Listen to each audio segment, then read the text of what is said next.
Ahora sí, vamos en serio. Buenas tardes a todos, bienvenidos. Quiero presentarle a todos aquellos los que están hoy aquí y gracias a lo que ha sido posible.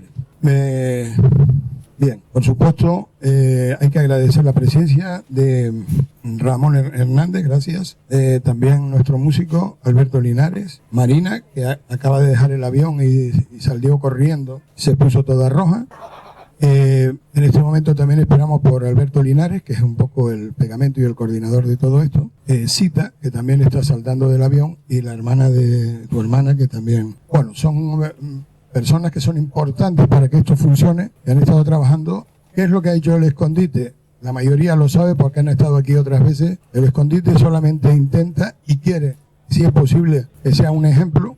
Y esos días en los que tenemos cerrados nuestros locales y no pintan nada, pues se puedan hacer actividades que repercutan a pie de calle en los demás, en la ciudadanía.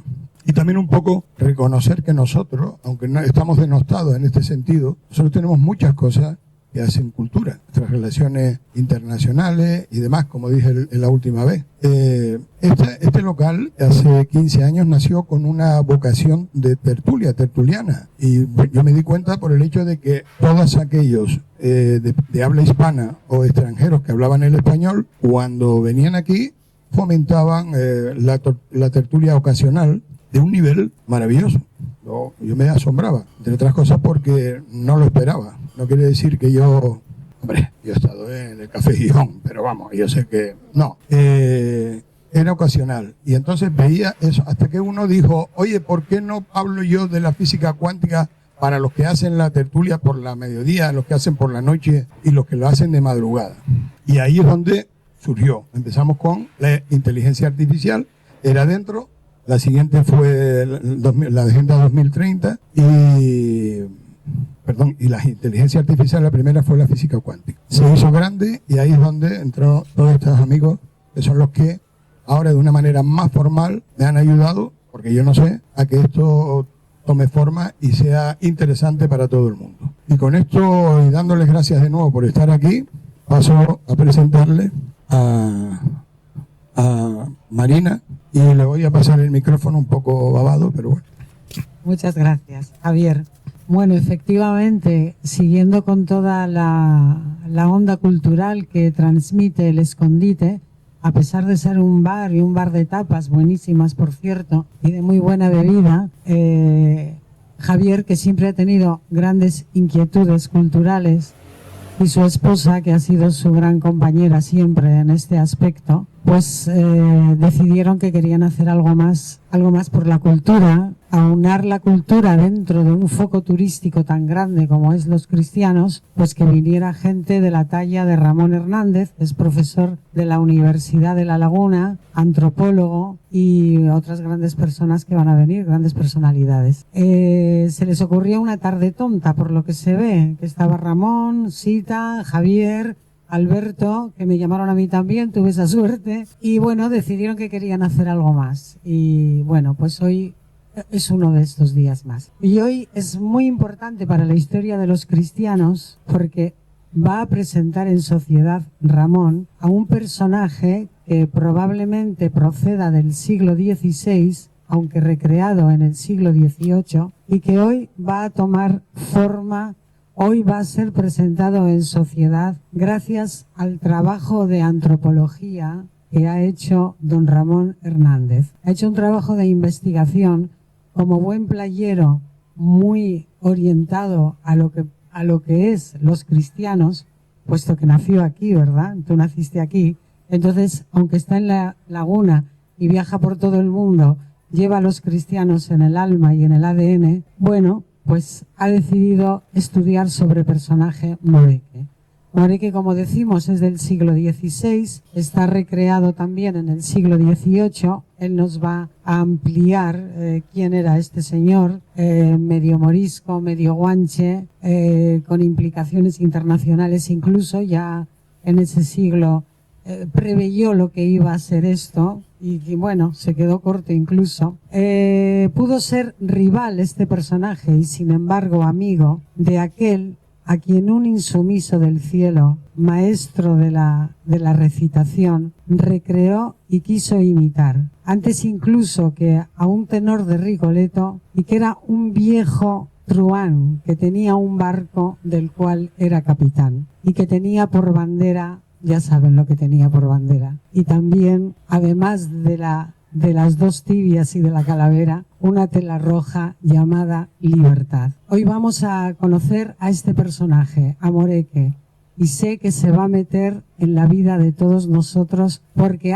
transitó, vivió y fue una gran persona, yo creo, a pesar de ser pirata, fue una gran persona de estas tierras, de este terreno, de estos suelos que nosotros 5 siglos después estamos pisando. Creo que el personaje lo merece y Ramón merece un aplauso inmenso por haberse atrevido con él.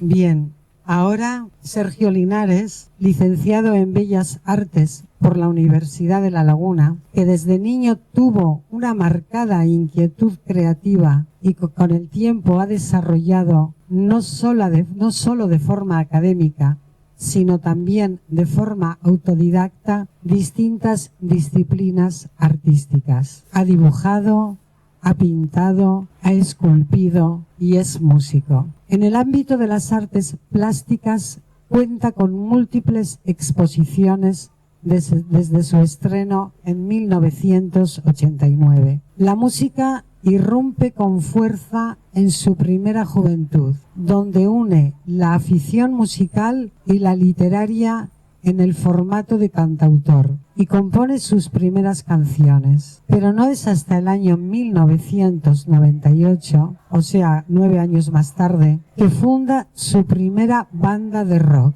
que se llama Asuntos Propios, junto a otros músicos, a Gonzalo López y a Andreas Denmer. Posteriormente le siguieron otras formaciones y otros músicos que se van alternando con su actividad más individual de cantautor. Desde entonces ha actuado en distintos eventos y locales de ocio de la isla de Tenerife. Y hoy está con nosotros para colaborar en la presentación y en el nacimiento literario de Moreque. Muchas gracias, Sergio.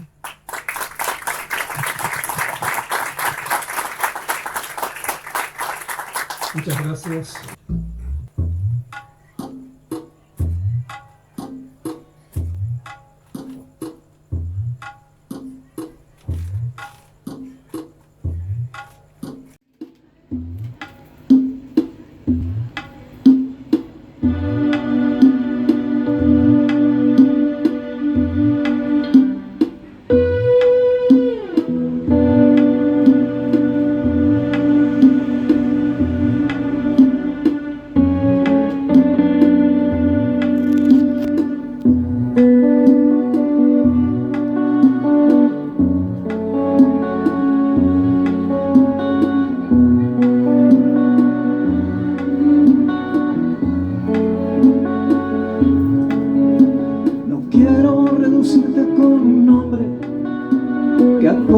Tu espacio sideral,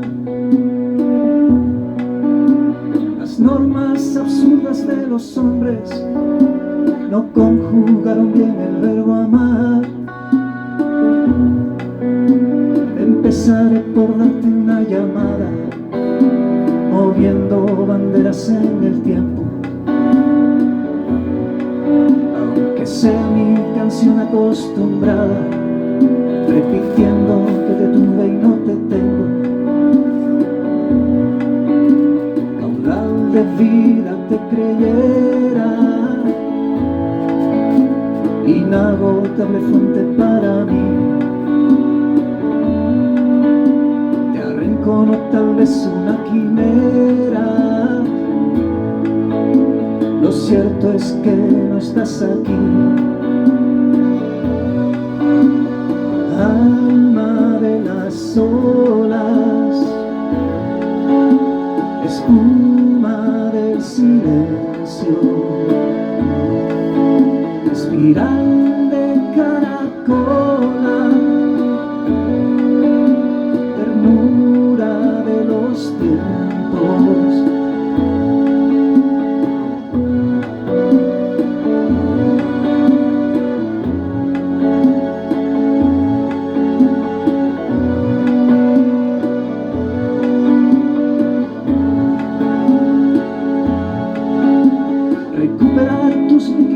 Colores de místicas burbujas en la sombra,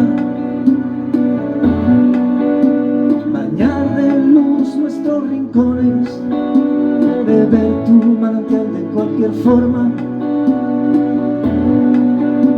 Ahora que el desierto es el camino y la máquina impone su perfil, tu reino fijo mi destino, en tus pasos mis pasos tendrán fin. Caudal de vida te creyera, inagotable fuente para mí. Te arrincono tal vez una quimera, lo cierto es que no estás aquí. Alma de las olas, espuma del silencio, espiral de caracola, ternura de los tiempos.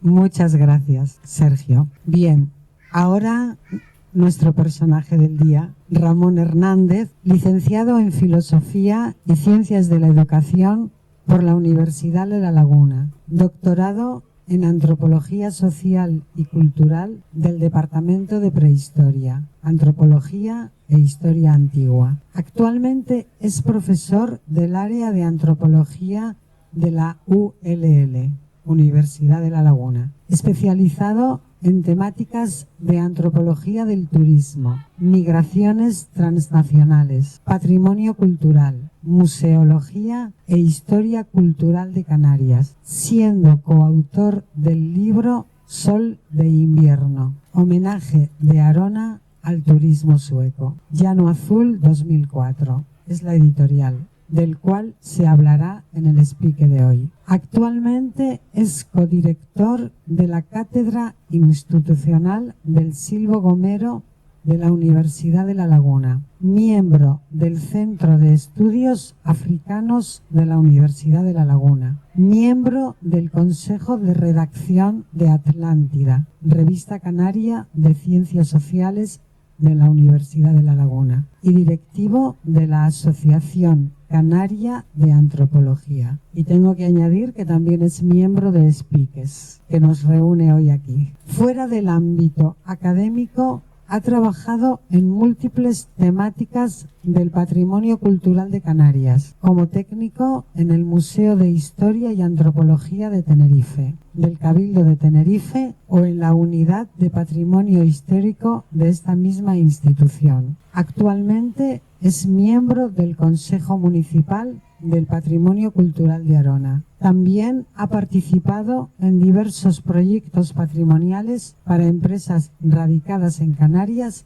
y especializadas en este ámbito, o sea, en el ámbito del patrimonio cultural. Le vamos a dar ya la palabra, además de un aplauso, y yo le voy a hacer una primera pregunta, luego ya él solito. Muchas gracias.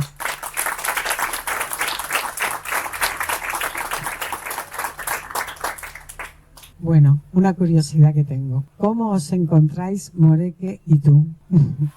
Sí, bien. Bueno, eso es un encuentro que tiene que ver con mi infancia, que tiene que ver con la tradición oral de los cristianos, y es algo que espero poderles explicar a lo largo de la charla de hoy. Antes que nada, quiero agradecer la presencia de todos ustedes. La verdad que volvemos a tener un pleno, Javier, enhorabuena también por crear un espacio así en este lugar, que tiene ya una magia especial después de ese maravilloso mural que estamos contemplando todos los días, cómo se mejora, cómo crece y cómo se completa. Agradecer también a la Comisión de Fiestas de este año, que nos incluyó muy amablemente en su programa de actos festivos. Agradecer a toda una serie de amigos que los he ido embarcando en este proyecto. Jorge Bello, que se ha encargado de hacer un pequeño documental sobre esa tradición oral. Sergio Linares, que lo tenemos aquí no solo con la música, sino también a ver si nos hace un diseño de la cara del pirata Moreque, que no sabemos cuál era, pero habrá que imaginarla, por lo tanto. A Cita Sánchez, que también ha estado formando parte del equipo que organiza toda esta serie de espiques en el escondite, y Alberto Linares, que también ha formado parte de este equipo y que ha promovido el estudio de la tradición oral desde los años 80 a través de una revista en la que estábamos ya Jorge y yo, que se llamaba Taramela.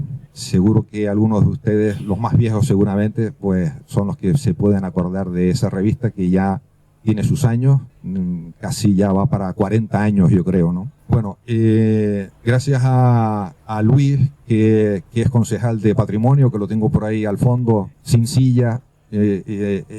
Espero que, Javier, espero que le puedas proporcionar una silla. También a mi hermana, que está por ahí al lado del mural, también sin silla. Yo creo que puedan conseguir dónde sentarse, porque esto va para largo. Todavía falta, yo creo que unas 2 horas. Espero que tengan paciencia suficiente. Bueno, bueno, espero no quedarme sin voz.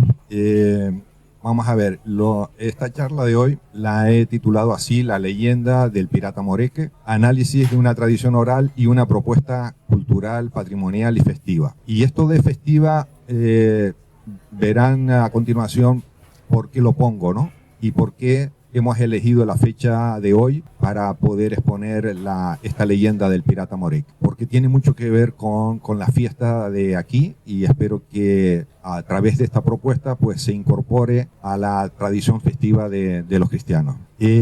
Tradición oral, tiene que explicarse ese concepto que yo creo que tiene muchos matices para hacerse, pero antes que nada, ya me han presentado como antropólogo y quizás no todo el mundo entiende a qué se dedica esa disciplina. Quizás la historia sí, sabemos qué es la historia, sabemos a qué se dedica un historiador, sabemos incluso también a qué se dedica un arqueólogo. Un historiador pues no hace sino abordar todos los aspectos de una sociedad, aspectos económicos, políticos, ideológicos de toda condición, religiosos. En definitiva, aborda todas las dimensiones de la vivencia de una sociedad a través del tiempo. Se contextualiza a lo largo de distintos periodos temporales cómo ha sido esa sociedad y cómo de alguna manera explica nuestro presente. De alguna manera nuestro presente es heredado de todo lo que ha acontecido anteriormente. Entonces, esa disciplina que llamamos historia tiene una metodología específica, una metodología que trata de indagar en los archivos, indagar en la producción textual de esa trayectoria de esa sociedad a lo largo del tiempo. Y en esa medida, pues, se ha especializado en esa manera de investigar. La arqueología, sin embargo, va mucho más atrás, incluso de la existencia de textos, de papeles, de muchas civilizaciones que quizás tuvieron textos, pero han desaparecido, los quemaron o se destruyeron por el paso del tiempo. Y lo que queda es un rastro de piedras, de cerámica, de de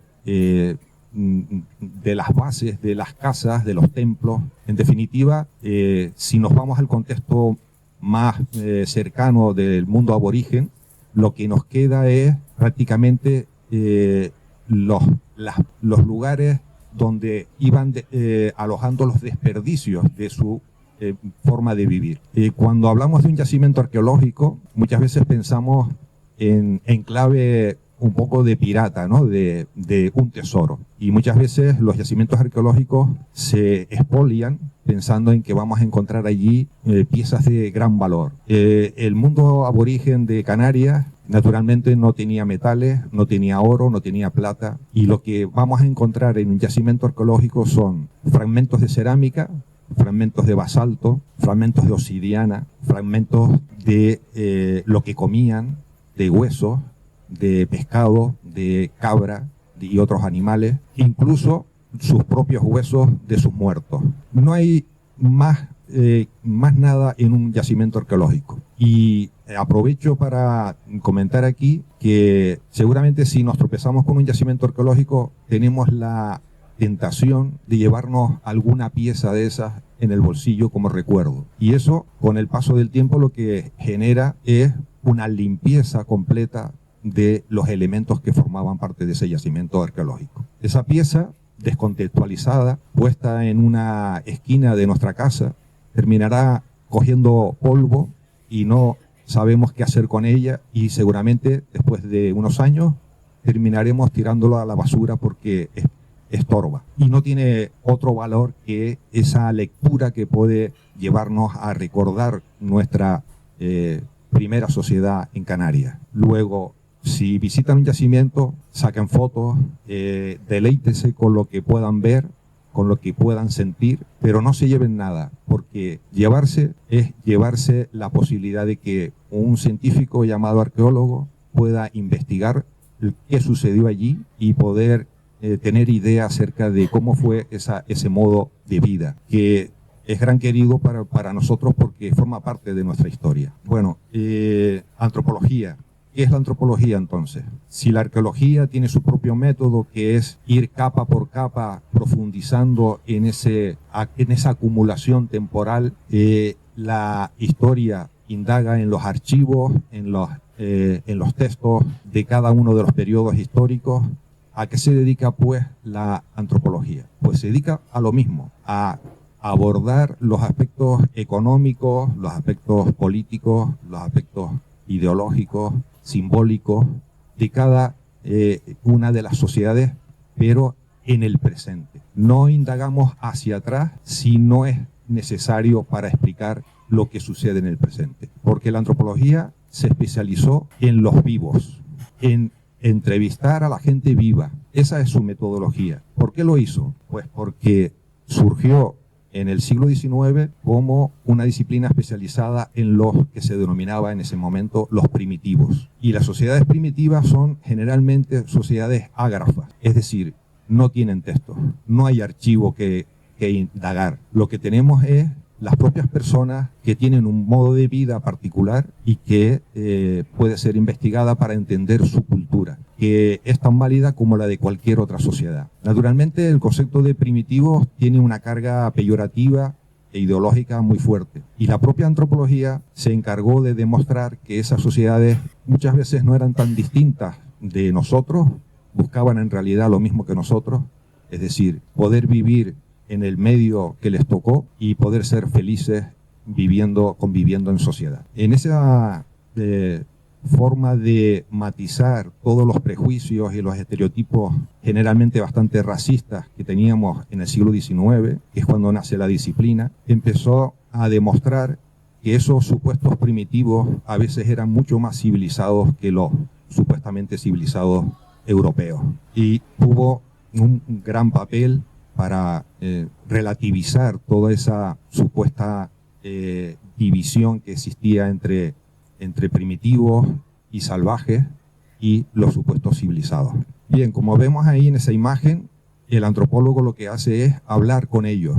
Y yo, en el siglo XXI, sigo haciendo exactamente lo mismo. Para indagar sobre la tradición oral en los cristianos, lo que he hecho es hablar con la gente viva de los cristianos, la gente que todavía recordaba esa historia, que cada vez es más marginal, cada vez hay menos gente que se acuerda de ella, y que como formó parte de mi infancia y le atribuí un carácter fascinante, pues quise recuperarla de alguna manera. Y recuperarla no es sino volverla a contar, volver a intentar que forme parte de nuestra vida cotidiana, de nuestra memoria, y que no se pierda dentro del contexto en el que nos movemos de turismo masificado, de turismo internacional, de gente que viene a trabajar aquí de muchos países.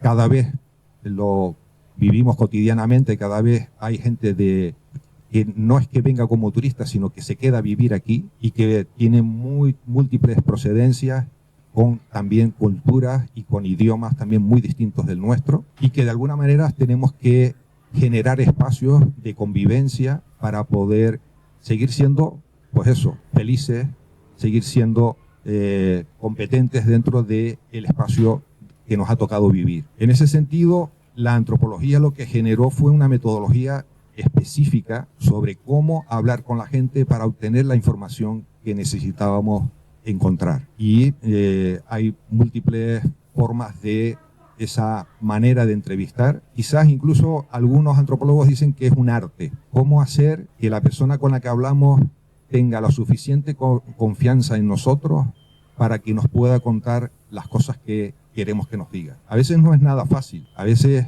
es producto de manejarse en idiomas diferentes, lo cual nos obliga a manejar el idioma de los que queremos entrevistar, y otras veces es una diferencia generacional, cuando hablamos con gente muy mayor que vivió otro tipo de vida, que no entendemos el trabajo en el que estuvo durante toda su vida. Si son pescadores, tienen un lenguaje propio, una manera de entender el medio propia, y si no entendemos eso, no entendemos lo que nos puede contar. Incluso no podemos hacerle ni siquiera las preguntas adecuadas. Si hablamos con un agricultor, lo mismo. Si hablamos con un cabrero, lo mismo. Cada profesión genera su propio microcosmos, y ese microcosmos es el que tenemos que empaparnos de él para poderlo entender. Esa es la magia y ese es el arte de la entrevista para finalmente obtener esa información que buscamos. Yo lo he tenido relativamente fácil y lo comentaba con Jorge durante la elaboración del documental. ¿Por qué? Porque somos de aquí y estamos hablando con gente de nuestro propio pueblo, que nos conocemos casi, que podríamos decir, de toda la vida. Entonces, esa confianza, esa empatía, ya la teníamos ganada desde el primer minuto. Y de lo que se trataba es de buscar un espacio tranquilo donde poderlos grabar a ellos, como veremos a continuación en el documental. Bueno, los cristianos. Los cristianos han cambiado muchísimo, lo sabemos todos, más los que vivimos aquí desde hace mucho tiempo. Los cristianos que recuerdo yo es los cristianos de los años finales, los años 60 y sobre todo de los años 70. Ya les he puesto esta imagen donde aparecen ya algunos edificios netamente turísticos, de apartamentos, sobre todo, mezclados con los antiguos que existían en los cristianos, y ese fue mi patio de juegos y donde seguramente me llegó por primera vez el cuento del pirata Morek. Esos cristianos de los años 70 no los podemos ya a veces ni vislumbrar recorriendo el pueblo en la actualidad, pero lo conservamos en nuestra memoria, lo tenemos presente de alguna manera en las conversaciones y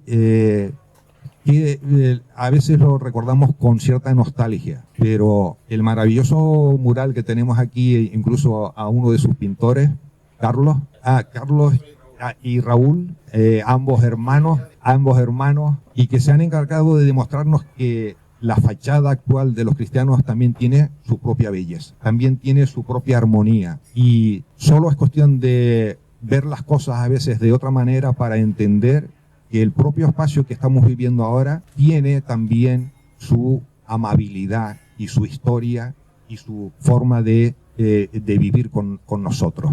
Entonces, eso yo creo que es interesante resaltarlo para no caer en esa nostalgia absoluta donde todo lo anterior era lo bueno y lo que vivimos ahora es lo malo. Sí. Entonces, este tipo de reflexión me llevó a a un libro que ya, haciendo cuentas, tiene 20 años.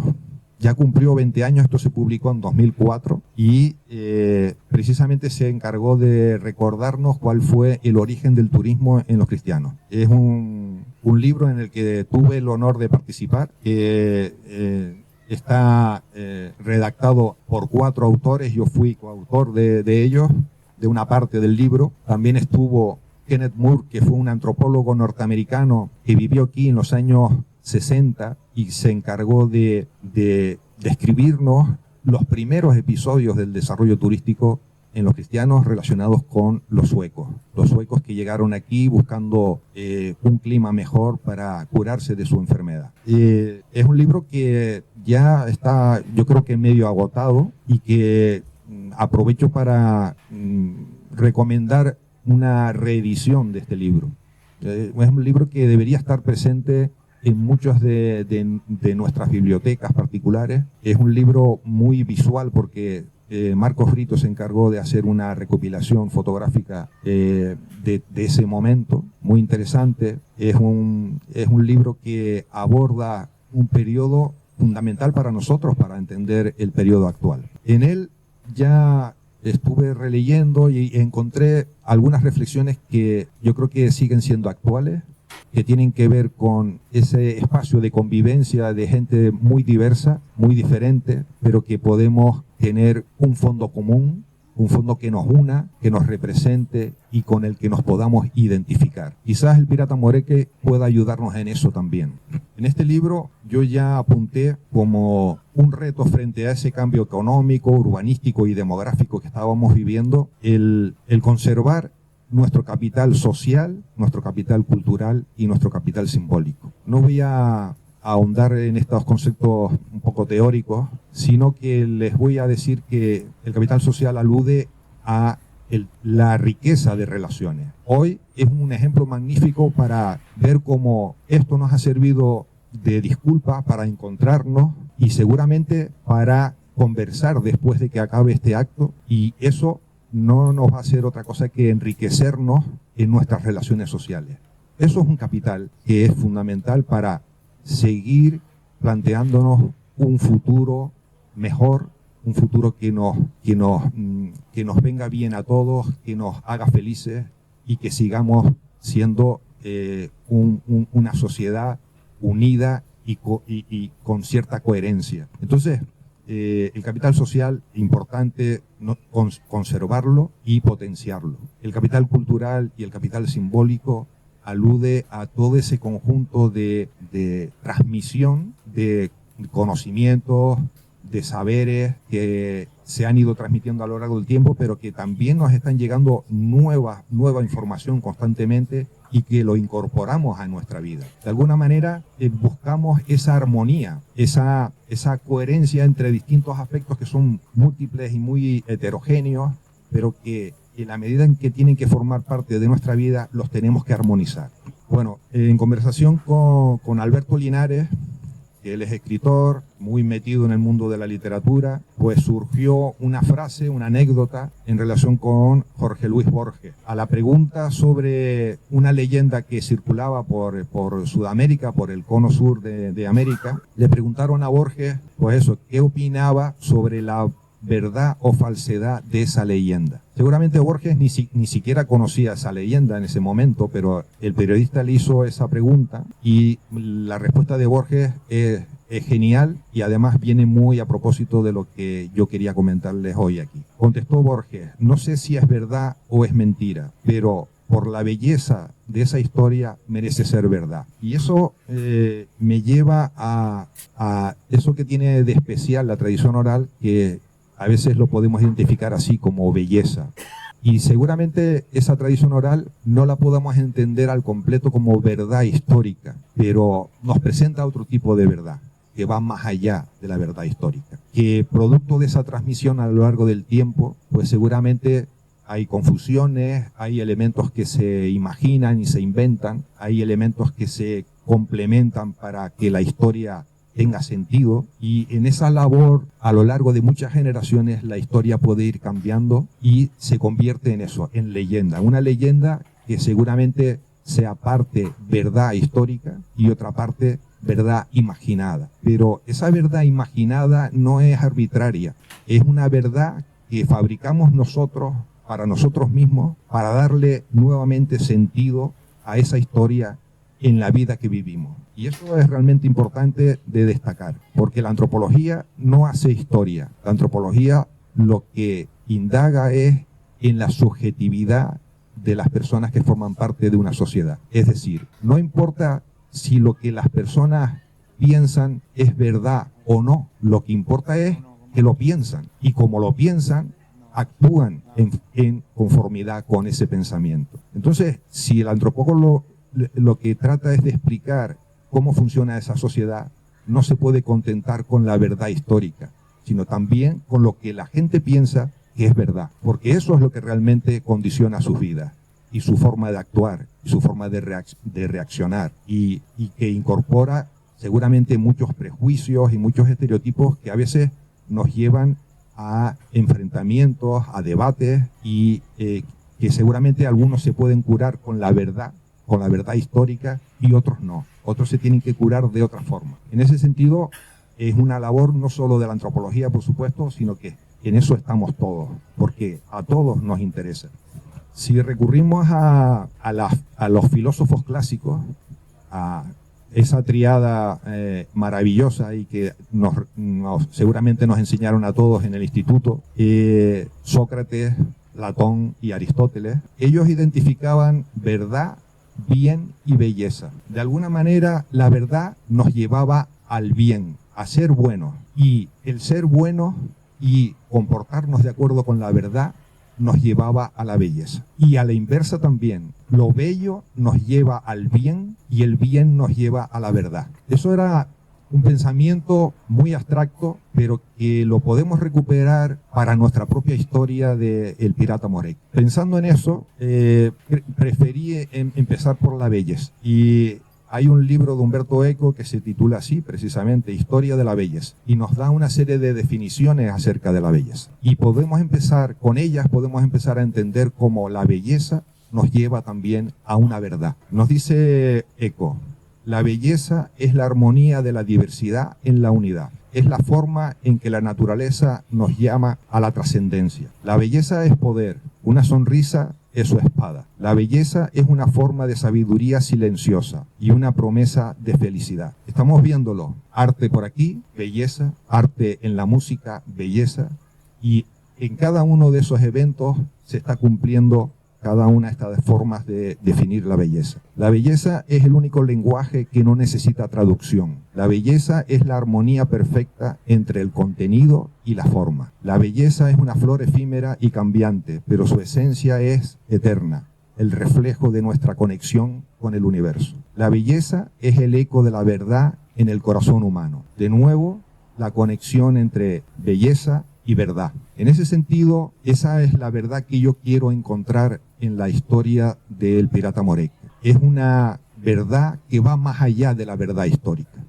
Y eso es lo que quiero hacerles comprender con esta introducción, ya un poco larga, pero bueno, espero no alargar esto demasiado. Luego tenemos tradición oral, verdad histórica, trabajo de la imaginación que trata de reinventarnos continuamente esa historia, porque sigue siendo importante para nosotros y por eso nos la hemos ido transmitiendo de generación en generación. Más allá de su verdad histórica, la importancia está en que sigue siendo interesante, nos sigue contando cosas esa historia, y por eso la seguimos repitiendo de generación en generación. Y en esa medida forma parte de el mito y de la leyenda. Por eso lo he titulado así, la leyenda del pirata Moreque, que va más allá de esa historia.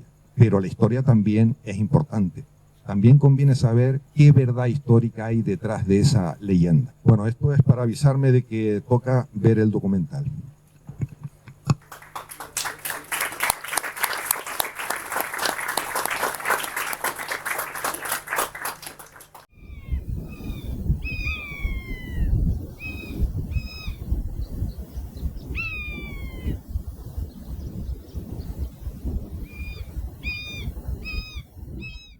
Por donde está la gasolinera de los taxistas más o menos, un poquito más arriba, ya sube para el lado derecho. Y luego ya cuando digamos vimos lo que había, pues ya seguimos corriendo toda la montaña. Yo siempre lo escuché de la gente, de gente vieja, le preguntaba, siempre escuché que Morek, que no sé qué, en la cueva. Y me acuerdo de ir todo el mundo decía la cueva Moreque, y me acuerdo de ir allí a la cueva y ver la cueva, donde era la cueva. Y era una cueva enorme, grande, me llamó la atención, enorme, pero bastante grande. ¿Tú ves dónde está la cooperativa de los taxistas? Sí. Allá en la cruz, pues tiras para arriba, para la montaña, y allí ves arriba se ve lo que se ve en la cueva, es de una cueva arriba. Porque eso decía la gente de antes, el tesoro, vamos a buscar el tesoro, porque se vinieron por aquí desembarcaron unos piratas, para los cristianos. Entonces esto, pues escondieron un tesoro allí, y se fue, pues, siempre sabía. Pero no sabía exactamente quién era Moreque, a quién se refería, no tenía ni idea. Y resulta, dice que vino un barco pirata y traían un tesoro. Un barco podía ser inglés o que sea, un barco de los barcos piratas que venían. Fuimos 4 de los chicos de los cristianos, porque decía que había un tesoro escondido, pero eso ya venía de antes de nosotros. Ya se estaba comentando, nosotros fuimos para arriba buscando el tesoro. El tesoro no se vio. Si hubo o no hubo, no sé. Pero los muchachos sí me acuerdo que decían, coño, la Cuba Moreca, ¿dónde está el tesoro? Fui con Antonio, el de Solís, para descanse, José Luis Fumero, Filho de Somorrón. La cueva era una cueva normal y cayó una laja de la parte alta de la cueva, por los tiempos, y cayó sobre donde estaba él. Y quedó tapado el tesoro con la cueva, con la tapa, con la piedra. Hay bastante gente mayor en aquella época eran jóvenes, pero fueron muchos a buscar. Todavía te puedes ir allí, cayó una laja y está juzgado por debajo. Ya se me había olvidado, yo pensé que estaba entre el chalet de Carolina y el Oasis Mango, por ahí, donde está el Oasis Mango, pero era por otro sitio, me dijeron que era más por donde están los taxistas, donde están las canchas de pádel, por ahí arriba donde hicieron eso, por ahí. Por eso decía, pero nadie sabe quién la hizo. Lo que decían es que había sido los piratas que llegaron, por lo visto, por los cristianos desembarcaron piratas.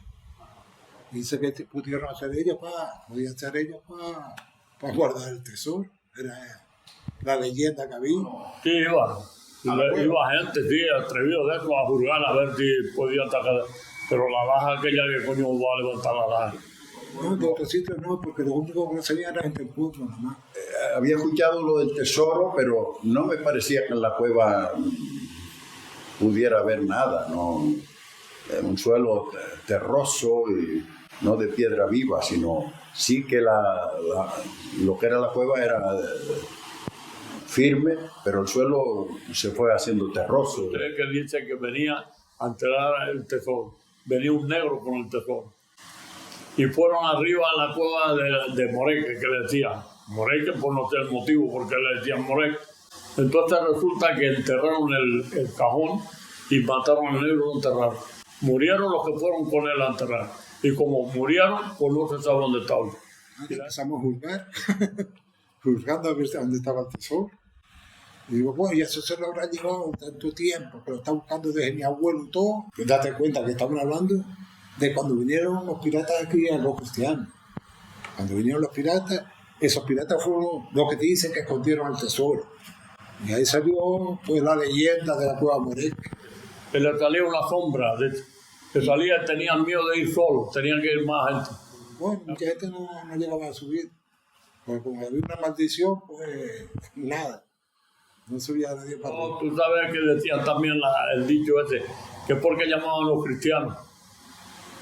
Porque estaban los moros, que eran los moritos ahí del lado de donde el hospital ese, ahí en las Américas, que tú ves enfrente, no hay un morro allí, un morrito allí. Ahí estaban, pues resulta que decía que se enfrentaron los moros. Y entonces dice, alto que somos cristianos. ¿Sabes? Por eso dice que pusieron los cristianos. Sí, bueno, pues esta es una pequeña muestra solamente nos dio tiempo de coger 3 o 4 testimonios, y esto ha sido una labor contra el tiempo, porque se nos echaba arriba el plazo de la presentación de hoy, pero yo creo que afortunadamente Jorge consiguió ir sincronizando todo, seleccionando los fragmentos que podían ilustrar bien la leyenda del pirata Moreque. Se habla de esos piratas, se habla de esa cueva, se habla de gente que fue a buscar ese tesoro porque creyó verdadera esa historia, y seguramente se podrá contar de otra manera mejor, quizás menos fragmentaria, pero hemos querido hacer esa especie de collage, ¿no? de esos fragmentos, un poco desordenados también, pero los podemos recomponer en nuestra memoria seguramente a partir de lo que hemos visto. Bueno, piratería en Canarias. La piratería en Canarias tiene una gran tradición, y antes de comenzar con esto, yo creo que corresponde que Sergio nos vuelva a deleitar con otra canción.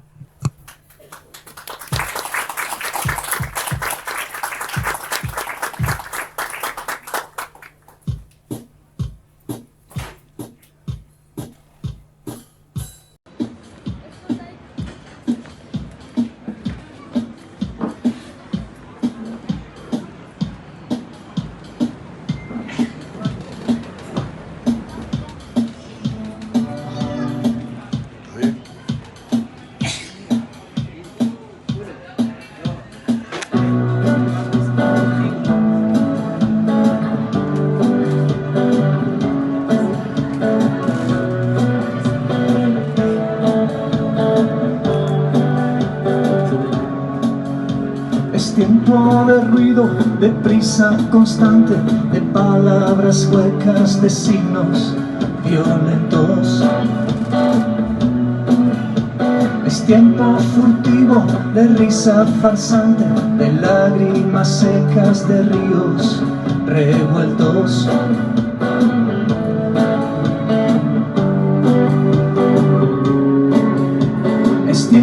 Torcido, de verso maligno, de viles intrigas, de sucios deseos. Es tiempo de olvido, de verbo indigno, de falsas doctrinas, de turbios senderos.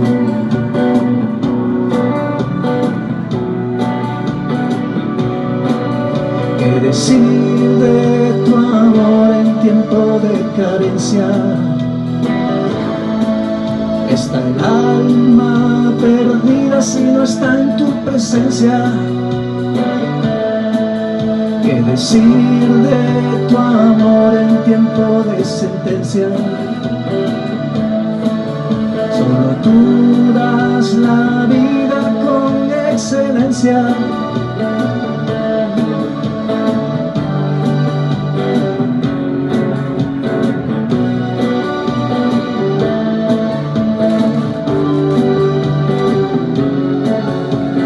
Tiempo de espinas, de luto en la playa, de fin de los tiempos, de lesiones, de guerra.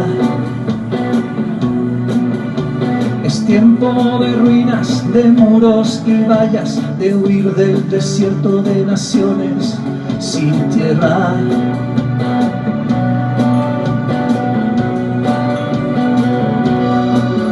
¿Qué decir de tu amor en tiempo de carencia?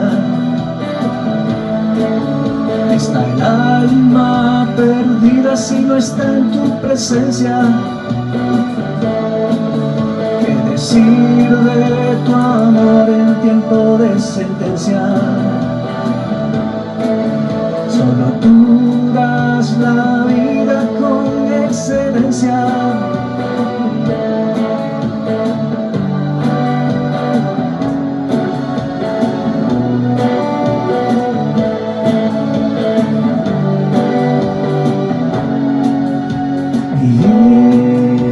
Así no es vida, si se percibe desde la fatalidad.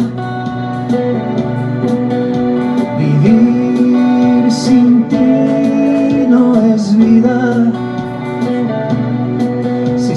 respira solo por necesidad. No, no es vida. No, no es vida. No, no es vida. No, no.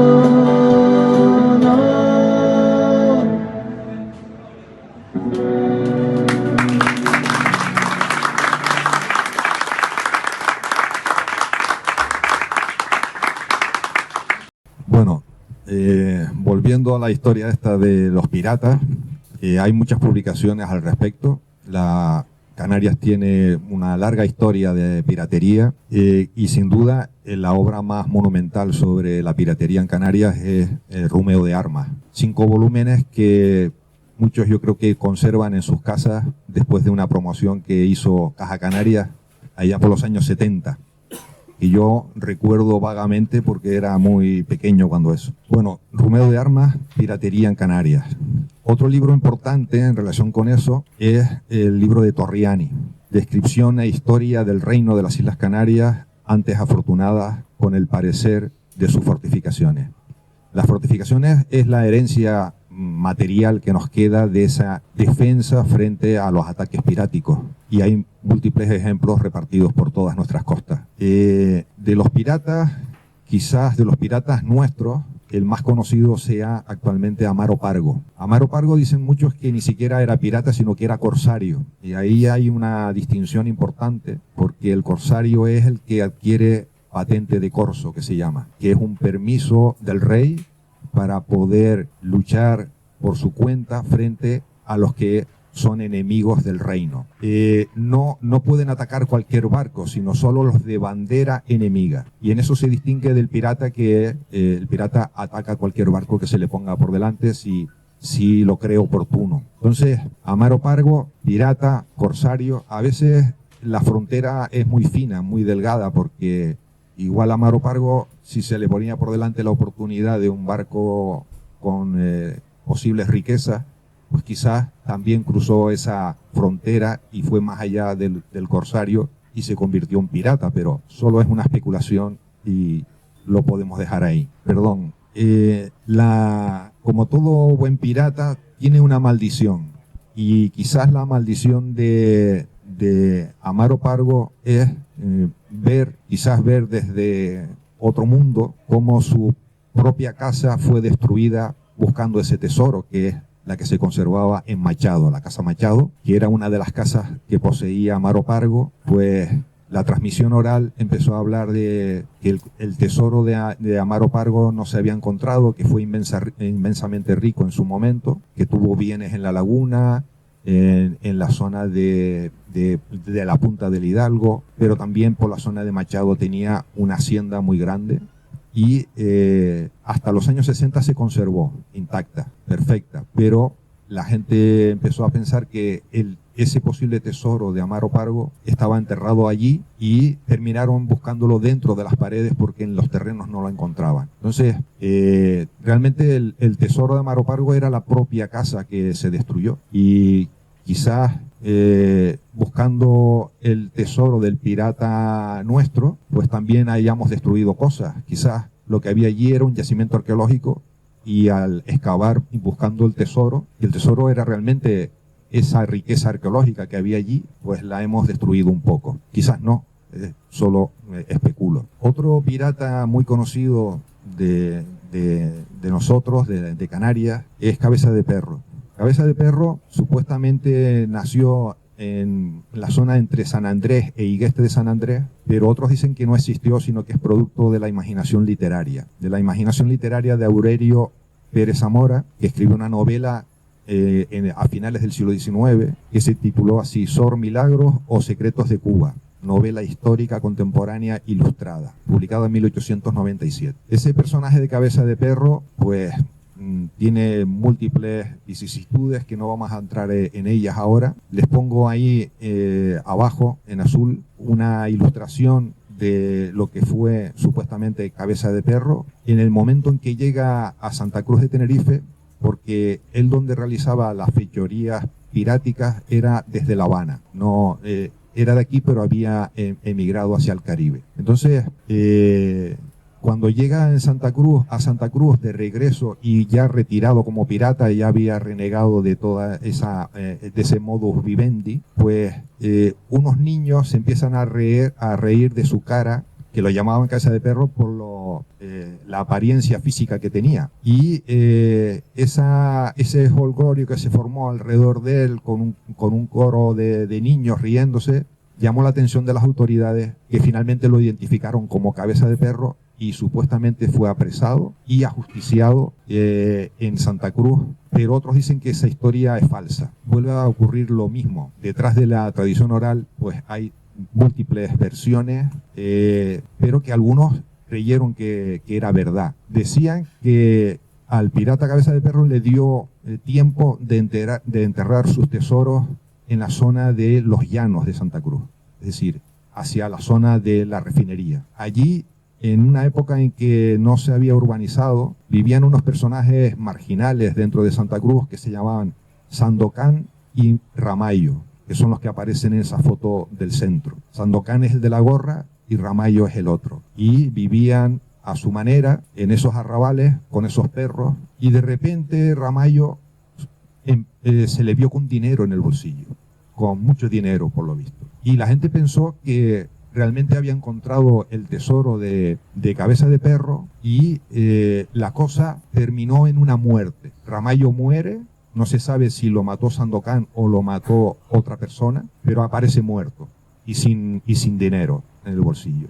Y forma parte de ese imaginario de la piratería también nuestra en la isla. Bueno, si vieron en el documental, Juanero, el que conocemos nosotros cariñosamente como Juanero, dice que junto con el pirata subió un negro que fue el que le ayudó a subir el cofre del tesoro y a enterrarlo, pero que para evitar que pudiera decir dónde estaba el tesoro enterrado, terminó matándolo y enterrándolo allí mismo. Y que de alguna manera formaba parte de la maldición de la cueva, porque ese asesinato que se produjo allí, pues luego hacía que se apareciera una sombra, una especie de espíritu dentro de la cueva, ¿no? Bueno, pues Cabeza de Perro también tuvo un criado o esclavo, se llamaba Plácido, mulato, es decir, de raza negra. Amaro Pargo también tuvo un esclavo que finalmente liberó,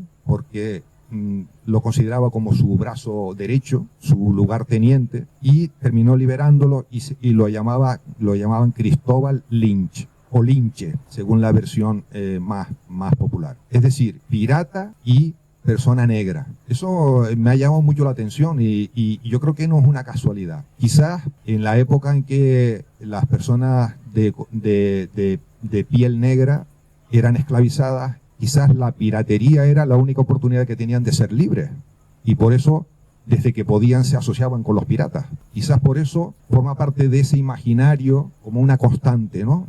El pirata que es acompañado de una persona negra. En el caso nuestro, forma parte de esos ingredientes que aluden a la esclavitud, a un periodo histórico.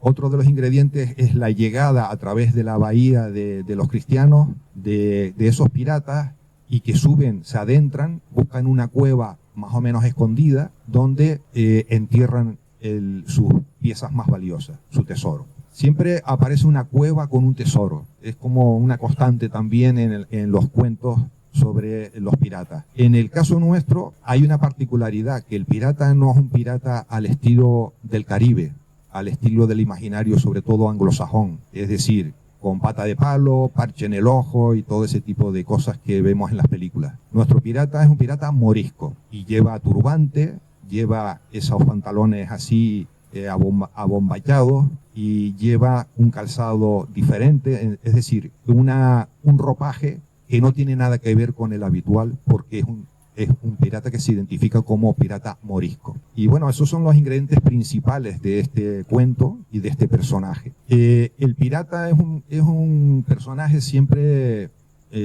conflictivo, es un personaje que vive al margen de las normas sociales, que las violenta, que se hace con enseres que son ajenos, que mata otras vidas, y es un personaje inquietante, pero que el romanticismo se encargó de verlo de otra manera, de quizás los seres más libres que habían en el planeta, y de alguna manera los adornó de una aureola que no tenían anteriormente en otros siglos. El pirata creaba pánico, creaba miedo en la sociedad.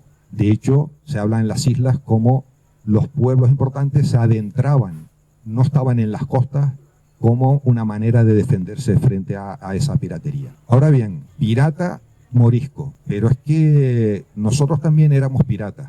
No solo los moros, no solo los africanos eran piratas. De hecho, la piratería empezó de Canarias hacia África. Cuando se conquistaron las islas de Lanzarote y Fuerteventura, era una conquista de señores, no era una conquista del rey. De hecho, se conoce que esas islas eran de señorío, no de realengo. Las islas de realengo fueron Gran Canaria, Tenerife y La Palma, pero las otras eran de señorío. Y esos señores de esas islas, después de adquirir muchas deudas en los gastos militares de conquista, tenían que buscar riquezas por donde fuera. Y esas islas estaban bastante despobladas, por un lado, y por otro, necesitaban de un aporte rápido de riqueza. Y lo encontraron en las cabalgadas. Las cabalgadas era algo que ya se conocía en el proceso de reconquista en la península y que se reprodujo aquí. Las cabalgadas no eran sino incursiones rápidas en el lugar, en el territorio enemigo, para apropiarse de bienes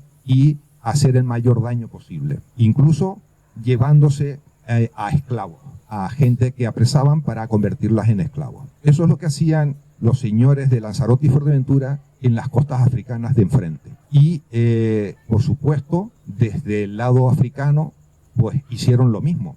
Es decir, bueno, si a nosotros nos invaden y nos llevan nuestros bienes y matan y se llevan a esclavos, pues nosotros podemos hacer lo mismo. Y a esa respuesta morisca se les llamó sobre todo razias. Las cabalgadas y las razias fue un toma y daca entre las islas y las costas africanas a lo largo de varios siglos después de la conquista. Los siglos XVI, los siglos XVII, XVIII estuvieron marcados por ese toma y daca de ambos lados de la contienda. La disculpa era la religión. Se trataba de combatir al hereje, al que había pervertido las sagradas escrituras y habían creado otra religión diferente. Pero desde el lado musulmán decían lo mismo de los cristianos y también nos combatían porque los herejes éramos nosotros. En definitiva, debemos relativizar, por lo tanto, esa negatividad con respecto a África. Yo creo que conviene hacer ese ejercicio para ser también fieles con nuestra propia historia. El pirata morisco no es consecuencia, sino también de las cabalgadas que hacíamos nosotros, por lo tanto.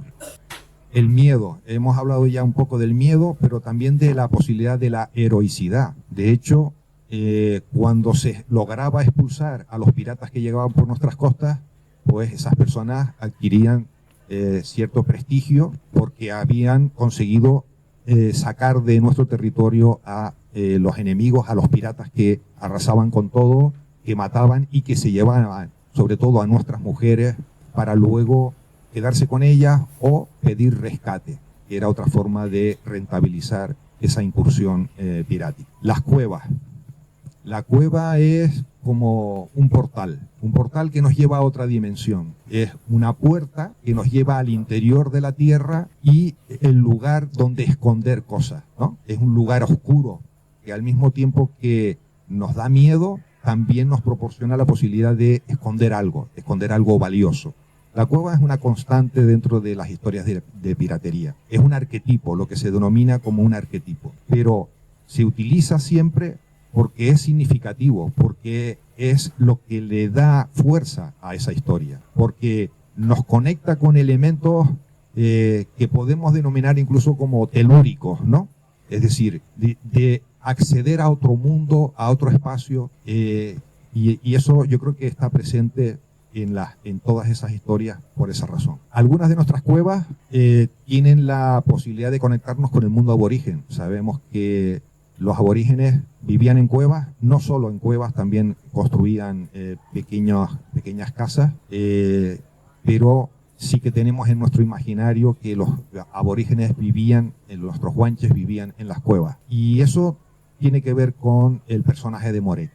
Ya veremos por qué. Pero también sirvió, pues eso, como un lugar para esconder ese tesoro allí. Pero esa cueva tenía una maldición, la maldición de lo que ocurrió allí, de esa muerte o de esas varias muertes que se manifestaban a través de esas sombras, como decía Juanero, o quizás de esa maldición que dejó dicha allí el pirata Moreque antes de marcharse para que nadie se acercara a descubrir su tesoro. La verdad histórica. Hasta ahora hemos contado la leyenda.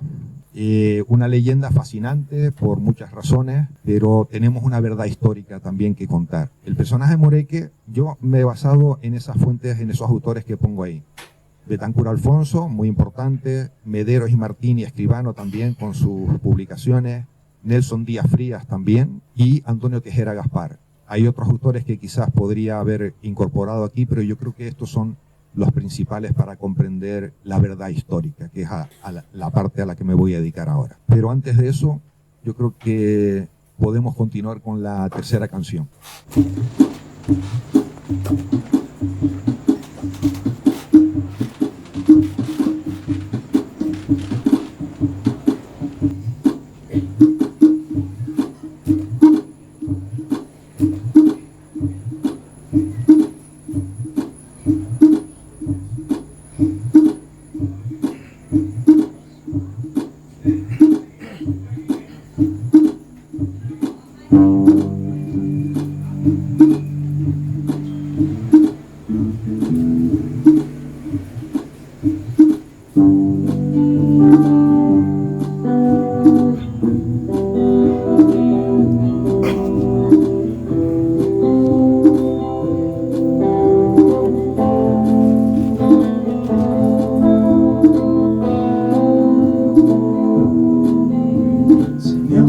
La llave que abría tu puerta, se me perdió el imán que me guiaba hacia ti. Cuando tú ibas delante siempre se hallaba abierta. Cuando ibas de mi lado me sentía feliz. ¿Dónde está el botón para hacer que esto arranque? ¿Dónde está el resorte que lo hace funcionar? Si no me das la mano, imposible el embarque, imposible la meta, inútil navegar. Escúchame, solo pido una señal. Escúchame, solo pido tu señal.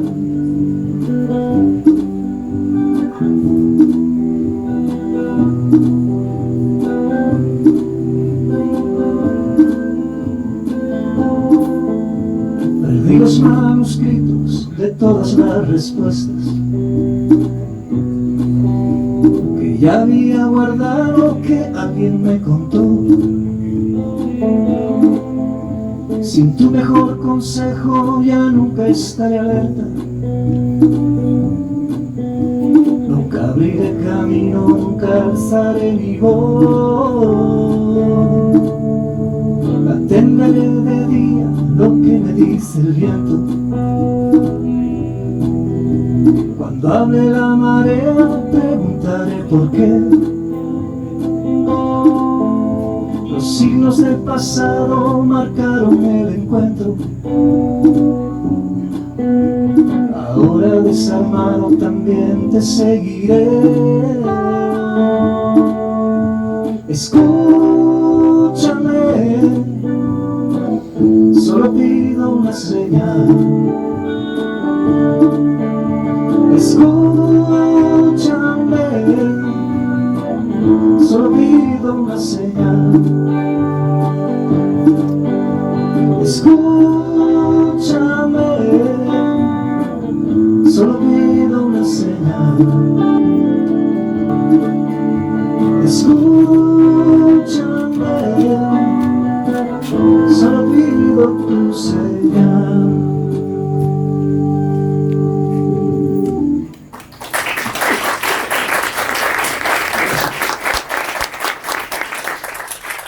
Tiene este lugar, es impresionante. Qué bien cantas, Sergio. Las canciones las compones tú, pero es que es impresionante. Son como un trocito de filosofía, como un trocito de poesía que cuentan toda una vida. Es impresionante cómo lo sabes comprimir, cómo lo musicalizas y cómo lo recitas. Es que está muy bien. Son canciones adaptadas, pero es verdad que son trocitos de toda una vida. En 3 minutos, ¿no? En 1 minuto, en 2 minutos. Porque tengo la voz un poquito fatigada hoy. Pues menos mal. Haces muy bien, muchas gracias. Muchas. Sí. Bueno, pues vamos a recuperar un poco el tono serio. Bueno, pues como les decía antes, la verdad histórica, afortunadamente tenemos ya unas cuantas publicaciones sobre la historia de Arona, la historia del sur, la historia de los cristianos, y podemos manejar varios autores que pueden dar luz acerca de la verdad histórica de estos personajes. Betancur Alfonso, con una obra fundamental para la historia cultural de Canarias y fundamental para comprender el personaje de Moreque. Betancur Alfonso, en ese libro magnífico que tituló Historia del pueblo guanche, en 3 volúmenes, nos dice que Moreque, el Moreque histórico, el Moreque que existió de verdad, es guanche. Es hijo de Pelinor, del Mensei de Adeje. Lo califican algunos autores de Achimensei. Y se tiene constancia de él a través de unos documentos que existen en los archivos de La Laguna, porque él presenta una denuncia, o varias denuncias, reclamando los bienes a los que tiene derecho por herencia de su padre Pelinor, también conocido como Diego de Adeje, una vez que se cristianiza. Diego de Adeje se dice que pierde la vida en una de las cabalgadas, curiosamente, acompañando a esos señores de la guerra que se iban a las costas africanas. En una de esas escaramuzas, pues Diego de Adeje pierde la vida. Uno de sus herederos es Moreque. Y de Moreque conservamos un topónimo que muchos de nosotros seguramente conozcamos, que se sitúa por la zona donde se dice que está la cueva de Moreque, al norte de la cara norte de la montaña de Huasa, aquí muy cerca. Hay degollada de Moreque, están las orcas de Moreque, que hablaremos de ellas más tarde. Hay una serie de la loma de Moreque, en fin, una serie de aspectos topográficos que se denominan así, de Moreque. Por lo tanto, Moreque, el guanche Moreque, el Achimensei, vivía por la zona esa, o estaba directamente vinculado con esa zona, de ahí el origen del topónimo.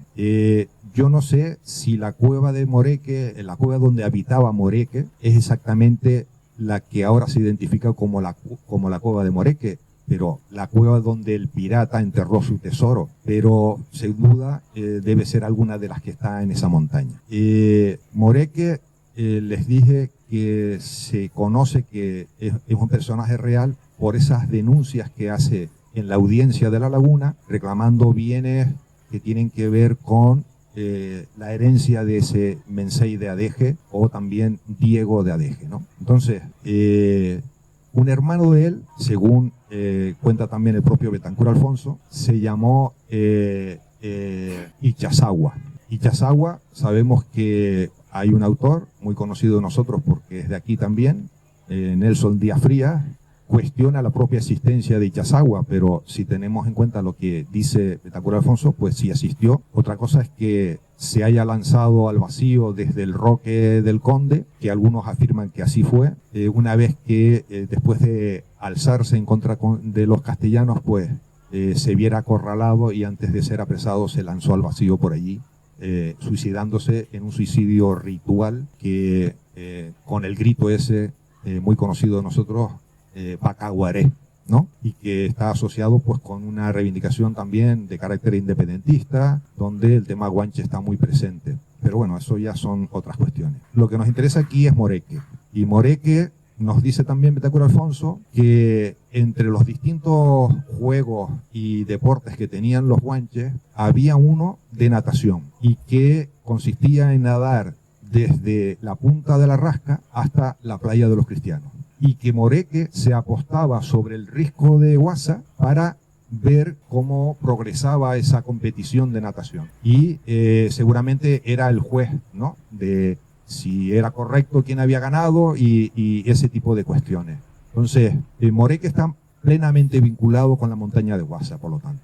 Es su lugar de habitación, el lugar donde tiene su vida y en el caso de las publicaciones de Mederos y Escribano son interesantes porque ellos dicen que la división entre el Mencellato de Abona y el Mencellato de Adeje, que normalmente se identifica con el Barranco del Rey, que no estaba ubicado ahí, sino que era el barranco que está a continuación de Guasa. Y eso es interesante porque en ese caso Moreque era el que custodiaba los límites de ese Mencellato por el lado este. Y la zona esta de Guasa, que a día de hoy la identificamos casi como un desierto, resulta que es una zona muy rica en yacimientos arqueológicos y por lo tanto era una zona bastante visitada por los guanches. ¿Y por qué esa riqueza? Pues hay una zona hacia la zona de Punta de la Rasca que se llama Los Bebederos. Y se llama así porque hay una caldera en cuyo interior se encharcaba cada vez que llovía. Y los guanches llevaban a beber para que el ganado bebiera allí. Por lo tanto, era una zona que tenía agua, que tenía cierta riqueza y que por eso era habitada por los aborígenes. Y ahí estaba Moreque como uno de sus custodios, ¿no? Por lo tanto, tenemos más o menos perfilado quién fue el Moreque real, por qué la denominación de esa zona como Moreque y por qué hay una cueva que se llama la Cueva de Moreque. Nelson Díaz Frías, por otro lado, en diversas publicaciones, pero quizás la más interesante es para abordar el personaje de Moreque, pero también los acontecimientos piráticos de moriscos. Él habla de unos torreones o parapetos que existieron en las costas de los cristianos hasta principios del siglo XX, que luego se destruyen, pero que personas que él entrevistó recordaban la existencia de esos torreones o parapetos que eran estructuras defensivas frente a los ataques piráticos, precisamente. Por otro lado, habla del topónimo Ladera de los Moritos y narra unos acontecimientos de enfrentamiento con piratas moriscos, de gente de aquí en contra para tratar de expulsar a los moriscos, y que en su huida apresurada pues algunos se despeñan por una ladera que ya no apenas la podemos distinguir porque en la construcción de la zona de la Playa de las Vistas pues ya eso quedó ocultado y se urbanizó. Pero él identificaba esa zona como la Ladera de los Moritos. Pero también la gente habla de otras zonas de pequeños montículos que hay por el Camisón que se llamaban los Moritos, y unos le llaman los Moritos y otros los Morritos, que ambas denominaciones las he escuchado. Por otro lado, nos habla Nelson también del topónimo La Somadita del Moro. Yo no la sé identificar bien, pero sí que está relacionada con los cristianos y con la incursión de unos piratas moriscos nuevamente, y que se encuentran con un cabrero que tiene la habilidad de huir y le persiguen, pero a medida que huye, pues muchos de ellos se van quedando cansados hasta que solo queda uno con el que se enfrenta y le gana. Y de ahí que se quedara como recuerdo de ese evento la Somadita del Moro. Entonces, nuevamente otro episodio con piratas moriscos de por medio. Por último, y el más interesante de todos porque queda fechado y queda documentado, el ataque pirático en 1643, que es repelido por gentes de Vilaflor, los hermanos Pedro y Luis García del Castillo y Diego Alonso de Mena, de Vilaflor, que terminan no solo expulsándolo, sino capturando uno y que se vende como esclavo en la Orotava. Y de todo eso hay documentación, que es en lo que se basa Nelson para describir ese evento. Por lo tanto, ya tenemos incluso documentación de archivo que demuestra los ataques piráticos, pero no de cualquier tipo de pirata, sino de piratas moriscos en el caso de la Bahía de los Cristianos. Luego tenemos piratas moriscos por un lado y tenemos el personaje Guanche Moreque con su cueva. ¿Qué pasó con la tradición oral, con la memoria histórica de todo eso? Pues que terminó combinándolo, terminó identificando un pirata morisco llamado Moreque, que fue el que enterró un tesoro en una cueva que se denomina así, la cueva de Moreque. El personaje histórico Guanche quedó olvidado. Algunos de los testimonios que vimos ahí pues hablan de eso, se llama Moreque, pero no sabían quién fue Moreque. Lo sabemos afortunadamente a través de este tipo de publicaciones y que yo traigo aquí para comprender esa parte. Por último, la publicación muy interesante de Antonio Tejera Gaspar, Los Guanches de Arona. Y en su contraportada aparece esta imagen que alude a un lugar que es Vic, que tiene la máxima protección patrimonial, que es un conjunto de canalillos y cazoletas que existe precisamente muy cerca de la zona de la que estamos hablando. Ese conjunto de canalillos y cazoletas se asocia generalmente con lugares de ritual, es decir, un lugar donde probablemente Moreque celebraba sus rituales. Pero ¿qué tipo de ritual? Es interesante la propuesta de Tejera Gaspar, su teoría, porque nos conecta con la montaña. Tejera Gaspar nos dice que los guanches consideraban algunas montañas sagradas, y la montaña de Huasa era una montaña sagrada. ¿Pero por qué era sagrada? Bueno, él se trae a colación una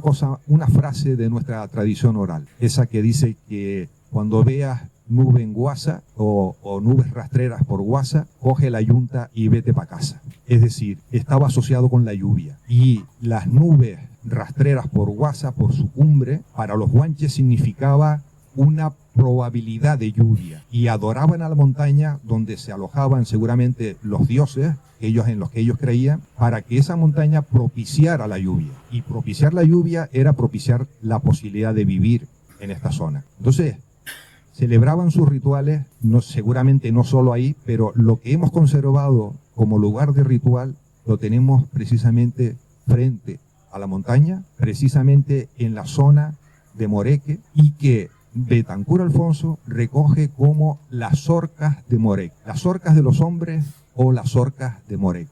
Así se le conocía a finales del siglo XIX, que es la tradición oral que él recoge, y que todavía conservaban en la memoria ese tipo de topónimos que a día de hoy ya está muy desdibujado, y solo los especialistas en arqueología y en historia pues son los que se han encargado de recogerla. Bueno, pues hasta aquí la verdad histórica. Tenemos un pirata de leyenda, un pirata que no existió, un pirata llamado Moreque, un personaje histórico que sí existió, un guanche llamado Moreque, y unos piratas moriscos que también existieron y que tuvieron incursiones, seguramente varias en varios momentos de la historia, pero una la tenemos ubicada en el siglo XVII, y eso es incontestable por cuanto hay documentación al respecto. ¿Y qué hacer ahora con ese pirata de leyenda? Bueno, pues lo que yo propongo es hacer una recreación. ¿Por qué hacer una recreación